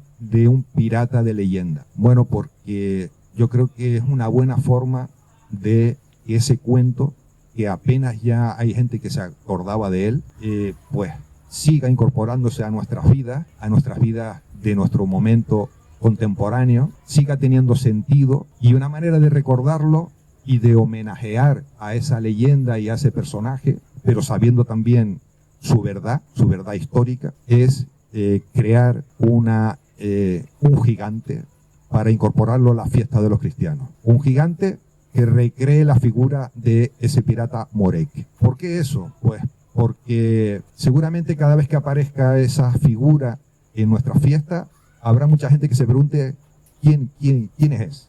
¿Quién es? ¿Por qué está en nuestra fiesta? ¿Por qué está asociado con la historia de los cristianos? Y en ese momento, esta vieja leyenda, esta verdad histórica también, volverá a incorporarse a nuestras vidas. Y espero que eso se pueda conseguir. No les voy a aburrir mucho más, voy a aligerar esta última parte. Aquí hice un recorrido de la importancia de los gigantes y los cabezudos en las fiestas populares de Canarias. He puesto varios ejemplos ahí en los que no me voy a detener. A veces se llaman papahuevos, como en el caso de Agaete, esto es en la fiesta de la rama, pero también están en otras islas, esto es en La Palma, vinculado con la fiesta del Diablo de Tijarafe, que Juan seguro que lo conoce muy bien, y Tona, más todavía, que es de allí. Los gigantes de Santa Cruz de la Palma, etcétera. Sí que les voy a comentar que había 4 modalidades de gigantes y de cabezudos. Uno, que recreaban personajes arquetípicos nuevamente, el payaso, la bruja, el rey y la reina. Y esto está, por supuesto, no solo en Canarias, sino en toda la península, en América, forma parte de muchos eventos festivos. Otro tipo de caracterización son los que representan los grandes grupos humanos. Está el oriental chino, el africano negro y el indio americano, generalmente. Personajes de cuentos infantiles como Popeye, o de película como Los Hermanos Marx o Doraemon, como aparece aquí a la izquierda, que son nuevos personajes infantiles que se han ido incorporando a nuestro imaginario. Por último, personajes locales muy conocidos o especialmente relevantes por algún motivo. Ahí es donde aparece nuestro pirata moreque. Tiene esa relevancia histórica, tiene esa conexión con nuestra idiosincrasia, tiene esa leyenda que forma parte de nuestra tradición oral, y yo creo que se merece ese homenaje festivo, pero también cultural y también patrimonial. Espero que se cumpla. Muchas gracias.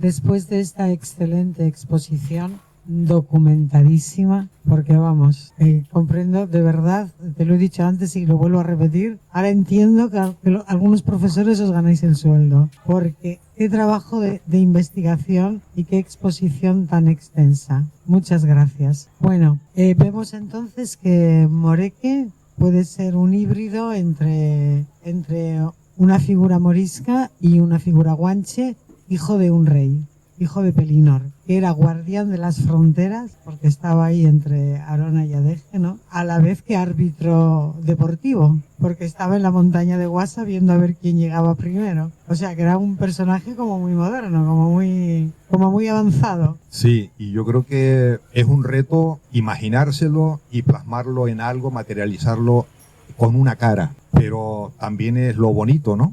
De poderlo ver con nuestros ojos y poderlo disfrutar al menos una vez al año. Pues sí, sí.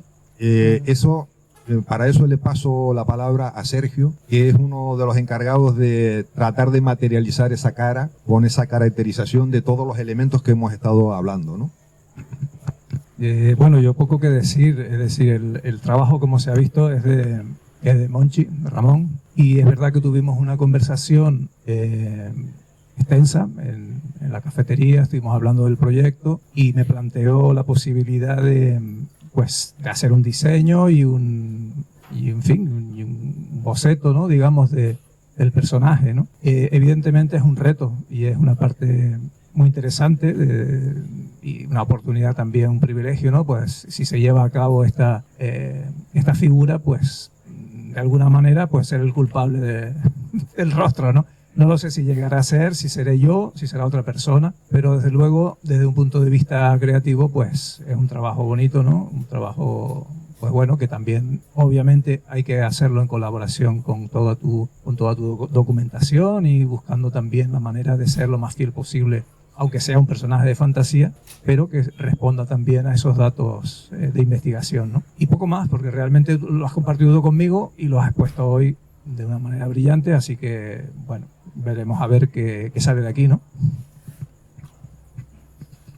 Bueno, y esto se ha ido complicando cada vez más, nos hemos vuelto ambiciosos y por ahí está Jorge, que gracias a él pues se ha podido documentar esos testimonios, pero seguramente hay más testimonios y hay más elementos que nos aporten esos otros testimonios. Y espero que también por ahí se pueda continuar en esa labor de documentación de esos testimonios y que se pueda enriquecer todavía más ese cuento, esa leyenda del pirata Moreque. Jorge, ¿tú quieres aportar algo?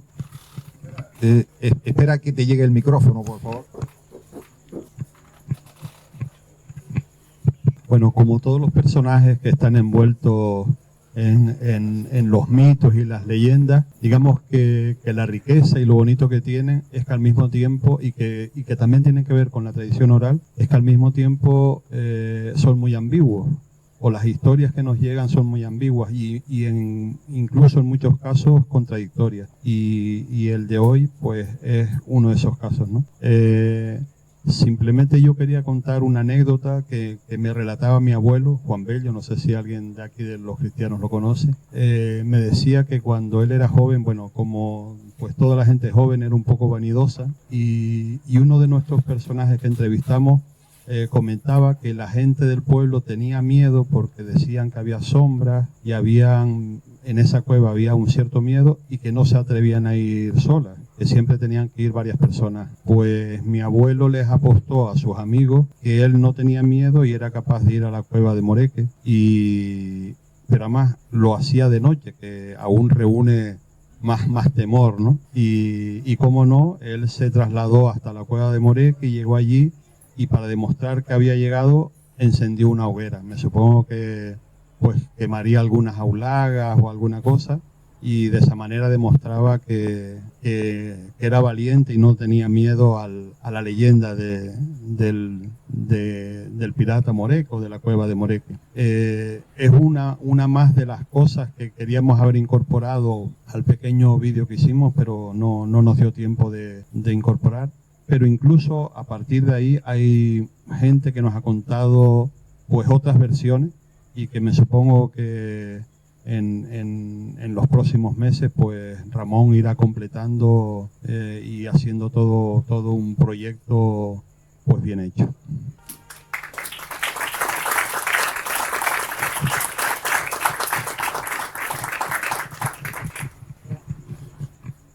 ¿Hay alguien que quiera preguntar o aportar algo, decir cualquier cosa? Bien, dices tu nombre si quieres y ya. Hola, buenas tardes. Antes que nada, felicitar por la magnífica ponencia y sobre todo comentar que mi experiencia, digamos, mi contacto con Moreque en estos sures ha sido en Cabo Blanco, ¿no? Y curiosamente no sabía que era la denominación de pirata, no la conocía, pero sí allí hay historias, incluso de principios del siglo XX, mediados del siglo XX, que dicen que iban a buscar el tesoro, la misma, no sé si eran, dice que eran gente mayor, que se atrevieron a ir juntos, decía, a ir a buscar ese tesoro a la cueva, ¿no? Y había una maldición, según me comentaban desde la gente de Cabo Blanco, algunas personas mayores, que decían que era la maldición del abejorro del culo blanco, ¿no? Y curiosamente ese abejorro no traía buenas noticias, era el espíritu de Moreque, y según ellos dicen que cuando llegaron arriba, lo llamativo y lo que quedó en la memoria de la gente es cómo venían horrorizados, corriendo, subiendo a Cabo Blanco aquella gente, porque habían visto el abejorro del culo blanco, y eso se le quedó en la memoria colectiva, ¿no? Y bueno, esa anécdota simplemente quería dejarla por aquí. Venga, gracias.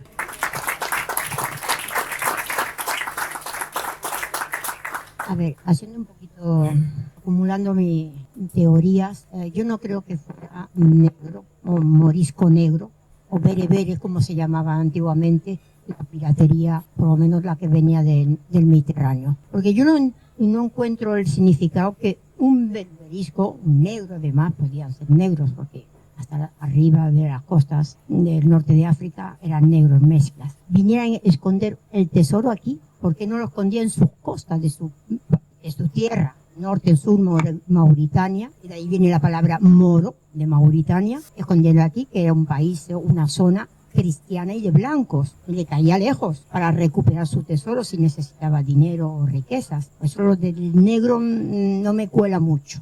me cuela más lo de Moreque. Viniendo a los esclavos, está la famosa historia, leyenda de nuestro querido Miguel de Cervantes, que fue en una racia y llegó a Argel, lo metieron en lo que era Barbarroja, que era un italiano hecho musulmán. Y ahí empieza la leyenda que existe la cueva de Cervantes en Argel, que estaba escondido, yo la visité esa cueva, y que una mora le venía a dar el pecho para que comiera, para eso. Y después ahí entra una profesión que aquí no le he oído, que es la profesión de los que hacen el trueque entre el pirata berberisco y entonces el Imperio Español católico, no sé, no me acuerdo el nombre. Y aquí fueron unos religiosos que pagaron el rescate de Miguel de Cervantes.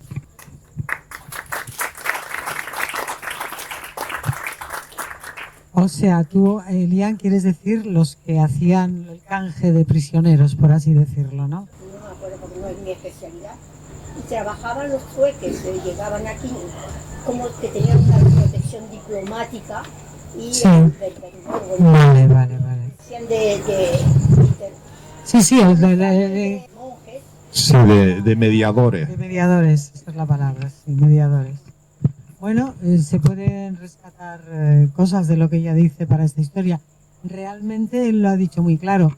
A ver, lo de venir a esconder el tesoro aquí no es que viniera aquí. Probablemente si tenía algún tesoro había recalado en estas costas. Pero más bien yo creo, no sé si me equivoco, este es un personaje que recoge la influencia del hijo de Pelinor. Es una mixtura de ambos. Y las leyendas moriscas, ¿no? O sea, es una mixtura de ambos. Entonces... Sí, yo también lo he pensado. Realmente es un contrasentido. Es decir, si tú quieres esconder tu tesoro, lo escondes en tu propio territorio, no en el territorio enemigo. Sí, pero ahí es donde entra el tema de la imaginación y de la tradición oral. Es decir, si lo que hay es una historia de miedo por la invasión pirática y hay una memoria histórica relacionada con el mundo aborigen, pues eso de alguna manera fue armando los ingredientes de esta historia y se fundió con los arquetipos de las historias de los piratas, que nos viene de la literatura, en el siglo XX ya nos viene del cine. Pues no lo sé, yo como dije al principio no soy historiador, yo soy antropólogo y lo que me interesa y desde el punto desde donde yo arranco es desde los testimonios de las personas vivas. Desde luego que la historia es necesaria y nos puede aclarar muchos otros puntos al respecto de los que yo he encontrado en esta bibliografía. Pero independientemente de los acontecimientos verdaderos, lo que está claro es que la memoria de la tradición oral es cierta. Hemos encontrado testimonios de eso. El asunto es reflexionar por qué hemos ideado esa historia. ¿Por qué es importante para nosotros idear esa historia? ¿Por qué es importante que haya una posibilidad de un tesoro en una cueva y por lo tanto una posibilidad de enriquecerse, de salir de nuestra pobreza? O sea, los imaginarios no se construyen de forma arbitraria en el aire, sino se construyen a partir de las vivencias propias. Y ese es el interés que tiene la leyenda, es decir, de cómo creamos un mundo legendario, imaginado, mezcla de verdad y mezcla de mentira, pero que de alguna manera nos dice cosas que son importantes para nosotros. Ahí es donde yo creo que entra el verdadero significado de la leyenda, más allá de si existió realmente un tesoro que fue enterrado por aquí. Muy...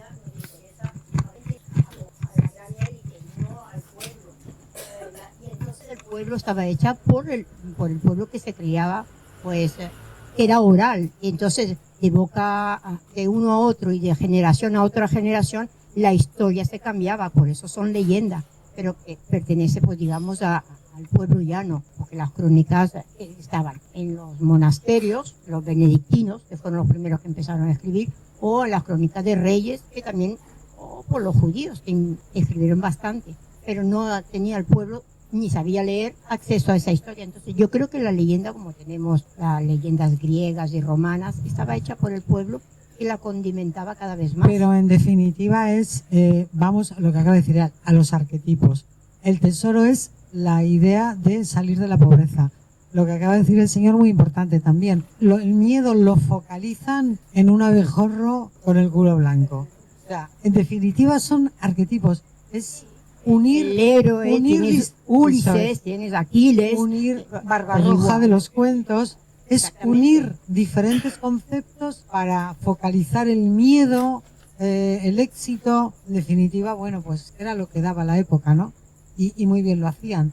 Y esta gente viene muerta de miedo, ya no porque ha visto un espíritu o una sombra, porque ha visto un abejorro. ¿Sabes tú? O sea, pero lo tenían que focalizar en algún sitio. El cuidado, el miedo, el no te metas donde no debes, el no salgas por la noche que viene el coco. Es esto. Sí, sí, exacto. Y es una verdad que va más allá de los hechos históricos, es una verdad que es bella, que armoniza con nuestra vivencia, ese mundo, ese cosmos que nos da el sentido al momento que vivimos. Yo creo que eso es importante y yo creo que la leyenda está funcionando con esas claves. Muy interesante lo que dices de ese abejorro del culo blanco. Me encanta que Moreque no solo está presente en los cristianos, sino que forma parte de un territorio más amplio, que lo comentaba una vez con Jorge. Claro, si estos acontecimientos tuvieron lugar en el siglo XVI, XVII, XVIII, en ese momento los cristianos no existían. Es decir, los cristianos están poblados por gente que bajó de una zona más alta, de la medianía o de la medianía alta o incluso de Vilaflor. Entonces, quiere decir que esa memoria histórica tiene que estar presente de alguna manera en esas otras poblaciones, y si no lo está, quizás es porque han perdido esa conexión inmediata con el territorio. Y en los cristianos sí, porque la cueva está muy cerca. Pero también lo está de Cabo Blanco, de Busanada, y seguramente pueda estar presente ahí. De hecho, el territorio de Moreque no solo es la montaña de Huasa, sino yo creo que abarca mucho más. Y abarca el Roque de Higara y quizás la zona del Valle San Lorenzo. No lo sabemos, pero lo que sí es cierto es que esa conexión con esa memoria histórica que nos viene del mundo aborigen, yo creo que debe estar presente en muchos otros pueblos de esta zona, de esta comarca. Yo solamente comentar el detalle de que aquí en los cristianos hay un hotel, ¿no? Que es el Hotel Moreque, ¿no? Que parece que hace también por referencia a este pirata, ¿no? E interesante también lo que decías de que trasciende a los cristianos, ¿no? Se ve que en la zona pues era conocida pues la idea de este personaje, ¿no? Y quizás sería interesante un trabajo de investigación, no solamente a los cristianos, sino en los mayores de la zona, que probablemente quede gente muy mayor que sí tenga también algo que aportar a la leyenda de Moreque, ¿no? Interesante para seguirlo investigando, sí, sí. Sí, bueno, vemos que es un personaje joven, actual y más amplio de lo que creíamos. Ahora tenemos otra sorpresa que ha preparado el amigo Juan, ya se ha anunciado él solo. Muchas gracias a todos por las aportaciones, por la escucha, por la presencia y por la atención. ¿Va a cantar ahora o va a decir algo el amigo Juan Santana? Un aplauso. Buenas noches. Yo solo voy a estar 2 minutos para no molestar mucho. Hace 30 años hice yo el cartel del Hotel Moreque, con Metraquilato, recuerdo. Y no había escuchado más la palabra Moreque. Hasta ayer que me mandó un WhatsApp, Moncho, para venir aquí hoy a hacer algo. Y esta noche vamos a acostarnos con Moreque, vamos a soñar con Moreque y mañana nos levantamos con Moreque. Y claro, él pidió un estribillo para luego arreglarlo con una canción que sea verbenera, así lo puso, una canción alegre, verbenera, algo 2 minutos, pero primero si quiero sacarnos un poco lo tóxico de dentro, agarra el micro por favor, Javier, lo conozco hace 40 años. A ver, ok, solo 1 minuto, bueno, 40 segundos.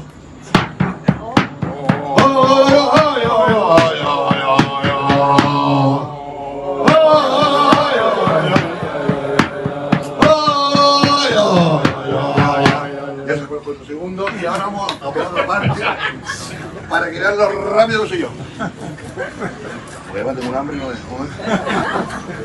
Hay un pequeño piscolábico gratuito, pero la última vez lo dije tarde y no anduvimos. Entonces, este es el estribillo. A ver si se oye esto. Con dos micrófonos. Cógete este micrófono por aquí y otro por arriba. No, esto abajo.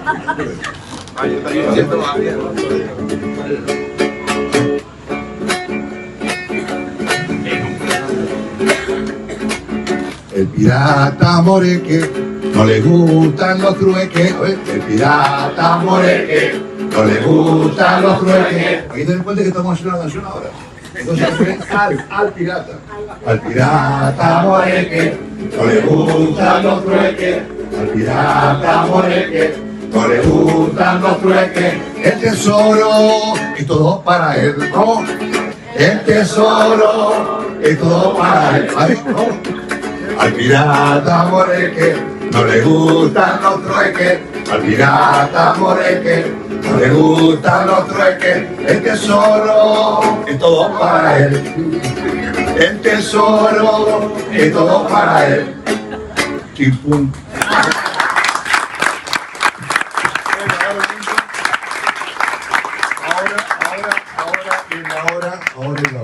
Ahora se trata de, con todo lo que hemos escuchado, hacer las estrofas, pam pam, poner los bajos, la batería, para que tú y yo bailamos con el papahuevo. Bueno, allá llamamos papahuevo, ahí en Las Palmas, aquí es los gigantes. Los gigantes y cabezudos. Igual Moreque también lo era, ¿no? También era un hombre libre. Ah, bueno. Bien, gracias a todos. Gracias, Sita, que eres un ángel. Ella es la culpable de todo, aquí parece que tal, pero ella es la culpable de todo. Ella se junta un día a tomar algo con alguien y como no sabe estar calladita, no sabe estar quieta, dice, como me sobran 2 horas entre las 4 y las 5 los sábados, pues ala, monto los speakers y aquí estamos. Gracias, bonita. Un abrazo grande.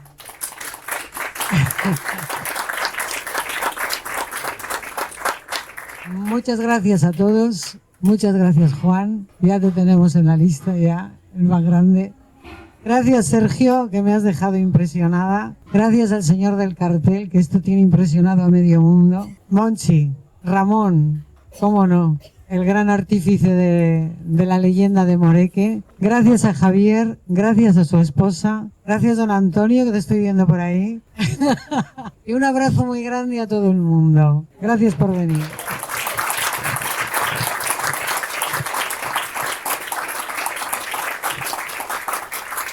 Hasta la próxima, que será en 15 días, ¿eh?